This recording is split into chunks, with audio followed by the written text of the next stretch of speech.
Bonjour, Alexis Gouillet, je suis président du groupement de producteurs de bananes et je suis également producteur de bananes à la Martinique et je suis martiniquais.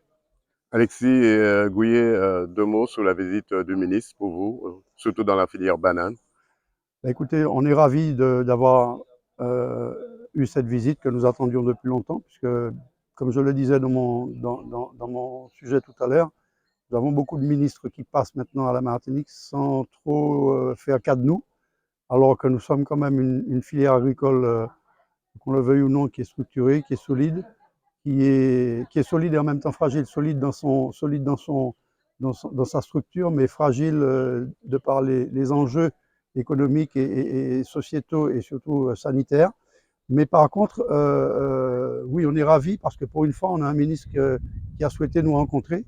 Et en fait, j'ai pas envie de dire qu'on était là pour lui demander des choses.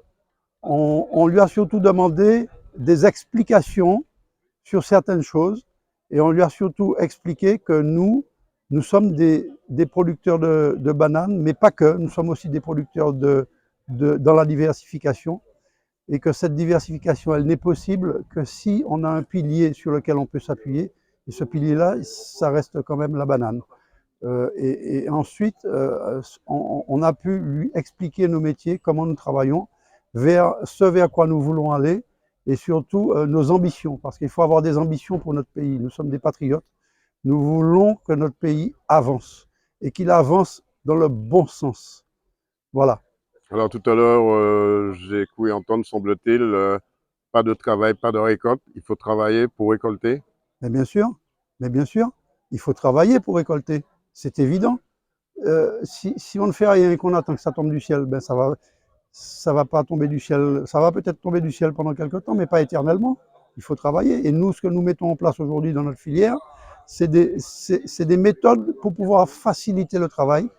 Nous avons engagé une vraie modernisation de notre filière pour la rendre attractive. Vous voyez derrière vous une petite machine, par exemple, qui sert à couper l'herbe. Au lieu de mettre du désherbage chimique dans nos parcelles, maintenant nous coupons l'herbe de manière mécanique. C'est une machine qui est télécommandée.